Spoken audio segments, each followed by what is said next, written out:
नमस्कार दोस्तों, मैं विनीत पांडे। आपके दिमाग में कभी न कभी पढ़ते समय एक बात तो आई ही होगी कि इंडिया में सबसे बेहतरीन यूनिवर्सिटी कौन सी है। कौन सी वो टॉप 10 यूनिवर्सिटीज हैं जहां लोगों का पढ़ना अपने आप में एक बहुत बड़ी बात माना जाता है। कौन कौन सी ऐसी यूनिवर्सिटीज हैं जिन यूनिवर्सिटीज का पार्ट बनना हमें से बहुत से लोगों का सपना होता है। जी हाँ दोस्तों, 17 दिसंबर 2022 एनआईआरएफ की एक नई रैंकिंग आई है। एनआईआरएफ की रैंकिंग में कौन सी टॉप यूनिवर्सिटीज, टॉप 10 यूनिवर्सिटीज जो दोबारा से हमें प्राउड महसूस करवाते हुए इस रैंक में आ गई हैं, आज हम उन सब की बात करेंगे। हम इस बारे में भी बात करेंगे कि ये कैटेगरी जो एनआईआरएफ की है ये क्या है, एनआईआरएफ सिस्टम क्या है, एनआईआरएफ किस तरह से यूनिवर्सिटीज का क्रेडिट सिस्टम करता है और कौन सी यूनिवर्सिटी, जी हां दोस्तों, कौन सी यूनिवर्सिटी पिछले 8 सालों से लगातार नंबर 1 है। तो दोस्तों, इससे पहले कि हम शुरू करें, आपको एक छोटा सा काम करना है, वो है एक लाइक का बटन दबा दीजिएगा, क्योंकि ये लाइक ही आपकी तरफ से हमारे लिए सपोर्ट है। तो बात करते हैं सबसे पहले एनआईआरएफ क्या है। दोस्तों, एनआईआरएफ का मतलब है national institutional ranking framework. MHRD ने इस डिपार्टमेंट को क्रिएट किया था 2015 में, यानी कि लगभग 8 साल पहले। दोस्तों, क्या आप जानते हैं इस बारे में कि ये universities, colleges, management, medical, engineering, law, जितनी भी संस्थाएं एजुकेशन प्रोवाइड करती हैं उनकी रैंकिंग जारी करता है।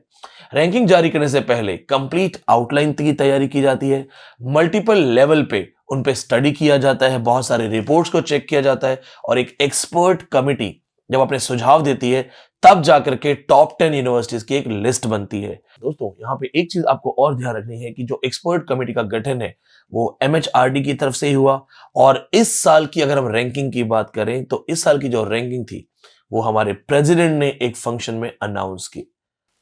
आइए बात करते हैं कि ऐसे कौन कौन से पैरामीटर्स हैं जिस पैरामीटर्स पे रैंकिंग को जारी किया जाता है। तो देखा जाए तो जब भी किसी एजुकेशनल इंस्टीट्यूट की रैंकिंग को एनआईआरएफ जारी करता है तो बहुत सारे पैरामीटर्स होते हैं। उन पैरामीटर्स के बेसिस पे उनको नंबर दिए जाते हैं। उन नंबर्स के काउंटिंग की वजह से, ऐड करने की वजह से एक रैंकिंग तय होती है। नॉर्मली जो पैरामीटर्स हैं वो है टीचिंग, आपकी टीचिंग क्वालिटी कैसी है, आपके लर्निंग रिसोर्सेज कैसे हैं, ग्रेजुएशन पोस्ट ग्रेजुएशन के आउटकम कैसे हैं, आपके यहाँ पे रिसर्च, पीएचडी, प्रोफेशनल प्रैक्टिसेस किस तरह की होती हैं, आपके पूरे इंस्टीट्यूट में या पूरी यूनिवर्सिटी में किस तरीके के प्रोग्राम्स लॉन्च किए जाते हैं, टीचिंग स्टूडेंट फ्रेंडली रिलेशंस किस तरह से हैं और आपके स्टूडेंट्स ने किस लेवल पे प्लेसमेंट्स को पाया है। यानी कि ऐसे मल्टीपल कैटेगरीज में एक प्रॉपर स्टडी होती है और उसके बाद इन सारे पॉइंट्स को मद्देनजर रखते हुए एक बकायदा रैंकिंग बनाई जाती है। क्या आप जानते हैं कि एनआईआरएफ केवल यूनिवर्सिटीज की ही रैंकिंग घोषित नहीं करता, बल्कि कुल मिला के 9 अलग अलग कैटेगरीज में रैंकिंग दी जाती है, जैसे universities, colleges, engineering, management, pharmacy, medical, architecture and law. इससे फायदा यह होता है कि किसी को अगर सिर्फ और सिर्फ लॉ कॉलेज से मतलब है तो वो टॉप 10 यूनिवर्सिटीज के लिस्ट में जाके परेशान नहीं होगा, उसे अपनी कैटेगरी में टॉप 10 यूनिवर्सिटीज अलग से मिल जाएंगी।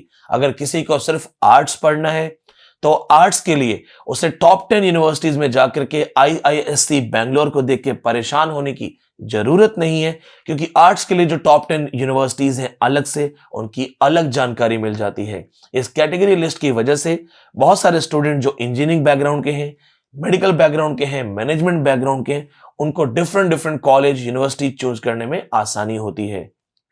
दोस्तों, अगर हम बात करें कि एनआईआरएफ की रैंकिंग का सबसे बड़ा फायदा क्या है, तो एक बहुत ही अच्छा सवाल है। सीधी सी बात है दोस्तों कि किसी भी रैंकिंग का क्या फायदा होता है, ऑडियंस को जानने का मौका मिलता है।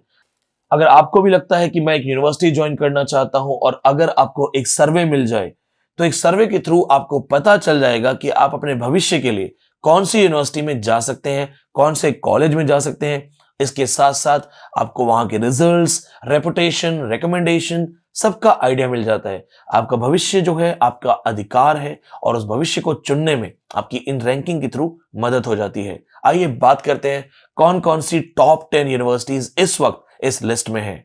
दोस्तों, एनआईआरएफ रैंकिंग 2022 की अगर हम बात करें तो जो टॉप यूनिवर्सिटीज इन इंडिया है, आईआईएससी बैंगलोर ने फिर से, जी हां दोस्तों, 7 साल लगातार पहले से और इस बार भी टोटल 8 साल से आईआईएससी बैंगलोर नंबर 1 है, नंबर 1 की पोजीशन को मेंटेन करके चली जा रही है। क्या आप जानते हैं दोस्तों, नंबर 2 यूनिवर्सिटी पिछले कई साल से सिर्फ और सिर्फ जेएनयू के खाते में जा रही है। जी हां दोस्तों, जवाहरलाल नेहरू यूनिवर्सिटी जो कई बार मीडिया में रहती है, न्यूज में रहती है, चर्चा होती रहती है। इनफैक्ट मेरा पर्सनल कनेक्शन जेएनयू से है और इसके साथ साथ मेरे घर से मेरे ऑफिस के बीच में हम हमेशा जेएनयू के सामने से होते हुए जाते हैं। कई बार पुलिस का जमावड़ा मिलता है, कई बार छात्रों के ग्रुप मिलते हैं और कई बार हमें मीडिया पर्सनालिटीज बाहर गेट पे खड़े मिलते हैं। तीसरी यूनिवर्सिटी जो इस बार है वो है जामिया मिलिया इस्लामिया। जी हां, थर्ड रैंकिंग के बीएचयू को रिप्लेस किया गया है। पहले बीएचयू का दबदबा था थर्ड नंबर पे, लेकिन अब है जामिया मिलिया इस्लामिया। इसके बाद हमारे पास जो यूनिवर्सिटी आती है वो है जादवपुर यूनिवर्सिटी कलकत्ता, जिसकी फोर्थ रैंक है। फिर है फिफ्थ रैंक पे हमारे पास अमृत विश्व विद्यापीठम कोयम्बटूर, जिसकी रैंक है 5। दोस्तों, अगर आपने 2021 की लिस्ट देखी है तो आपको लग रहा होगा कि यहां कुछ खासा चेंज नहीं है। जी हां दोस्तों, जो इस बार की टॉप 10 यूनिवर्सिटीज हैं वो एक्चुअली टॉप 10 यूनिवर्सिटीज इन 2021 भी रह चुकी हैं। हालांकि अगर हम बात करें तो कुछ छोटे मोटे इंप्रूवमेंट जरूर हुए, जैसे Vellore Institute of technology. Vellore Institute of technology ने इंप्रूवमेंट शो किया और अपनी रैंकिंग को बढ़ाया। वो रैंकिंग 13 से रैंकिंग 9 पे आई है। तो अगर हम देखते हैं यहाँ पे कि कौन कौन सी यूनिवर्सिटीज में डेवलपमेंट हुए हैं, तो आपको दिखेगा कि टॉप 5 अभी भी सेम है, लेकिन कुछ यूनिवर्सिटीज ने कोशिश की अपनी रैंकिंग सुधारने की। इस बार एक अनबिलीवेबल चीज हुई है। बनारस हिंदू यूनिवर्सिटी जो नॉर्मली नंबर 3 पे आती थी, इस बार की एनआईआरएफ की रैंकिंग में बनारस हिंदू यूनिवर्सिटी नंबर 6 पे आई है।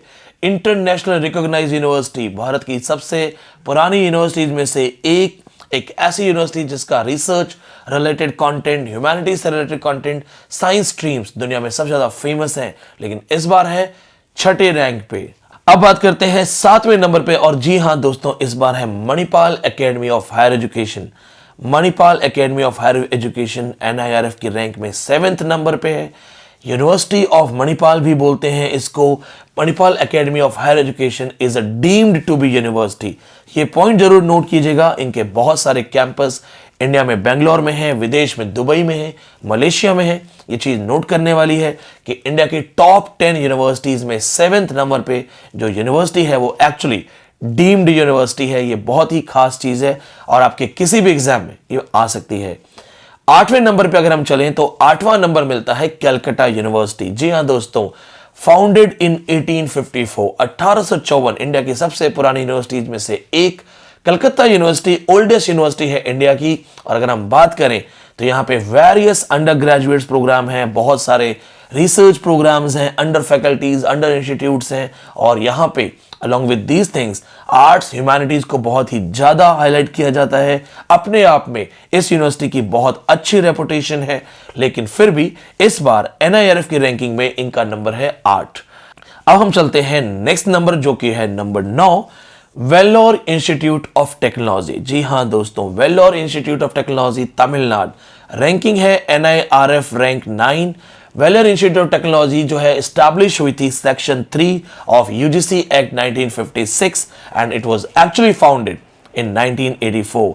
ये अपने आप में सेल्फ फाइनेंसिंग इंस्टीट्यूशन है। याद रखिएगा दोस्तों, क्योंकि सेल्फ फाइनेंसिंग इंस्टीट्यूशन कहीं ना कहीं एक प्राइवेट इंस्टीट्यूशन होता है। यहां पे आपको एक चीज और याद रखनी है कि एनआईआरएफ एक ओवरऑल रेटिंग देता है। उसे से कोई फर्क नहीं पड़ता कि आप प्राइवेट हैं, आप डीम्ड हैं, आप सेंट्रल यूनिवर्सिटी हैं। तो ये पॉइंट टू बी नोटेड है, इसको याद रखिएगा। और अब चलते हैं last university in this list. जी हां दोस्तों, खुशी की बात है, यूनिवर्सिटी ऑफ हैदराबाद, जो कि बहुत ज्यादा फेमस है। मैं पर्सनली इसकी बात करूंगा। यूनिवर्सिटी ऑफ हैदराबाद अपने आप में एक बहुत अच्छी यूनिवर्सिटी है, ना केवल कैंपस बल्कि टॉप फैकल्टीज। जी हां दोस्तों, NIRF rank number 10, located at Telangana. University of Hyderabad India की टॉप यूनिवर्सिटीज में से काउंट होती है। हालांकि एनआईआरएफ की इस बार के लिस्ट में इसको नंबर मिला है 10। दोस्तों, आपने देखा कि इन टॉप 10 यूनिवर्सिटीज में एक यूनिवर्सिटी जो कि सबकी जुबान पे थी वो मिस है, और वो है यूनिवर्सिटी ऑफ दिल्ली। मैं 3 साल असिस्टेंट प्रोफेसर रहा यूनिवर्सिटी ऑफ दिल्ली में, तो मेरा पर्सनल इमोशन तो जरूर है कि क्यों यहां पे वो टॉप 10 यूनिवर्सिटीज में नहीं है। लेकिन देयर आर चांसेस कि हो सकता है वो बहुत सारी चीजों को मेंटेन नहीं कर पाए। बहुत इंस्टीट्यूट्स ने उनसे बेटर किया और वो इस बार के लिस्ट में है। इसके अलावा बहुत सारी और टॉप यूनिवर्सिटीज हैं इंडिया में, जैसे कि एएमयू, एएमयू अपने आप में बहुत अच्छी यूनिवर्सिटी है, इलाहाबाद यूनिवर्सिटी, लखनऊ यूनिवर्सिटी। अगर हम बात करें नॉर्थ ईस्ट की तो नेहरू नॉर्थ ईस्ट हिल यूनिवर्सिटी अपने आप में बहुत ही टॉप लेवल की यूनिवर्सिटीज हैं। सरप्राइजिंग बात यह भी है कि पंजाब यूनिवर्सिटी का कोई मेंशन नहीं था यहाँ पे, जो कि नॉर्मली आर्ट्स में ह्यूमैनिटीज की टॉप यूनिवर्सिटीज में आती है। तो दोस्तों यहाँ पे एक बात आप दोबारा से ध्यान दीजिएगा, ये ओवरऑल यूनिवर्सिटीज हैं फ्रॉम ऑल द सेक्टर्स, जैसे कि साइंस, लॉ, मेडिसिन। तो अगर आपकी फेवरेट यूनिवर्सिटी यहाँ पे नहीं है तो आप कमेंट्स में बताइएगा कि आप किस यूनिवर्सिटी के हैं और आपको क्या लगता है, क्या वो टॉप 10 में आनी चाहिए थी या टॉप 20 में। आप अपनी तरफ से एक रिव्यू अपनी यूनिवर्सिटी का डाल सकते हैं।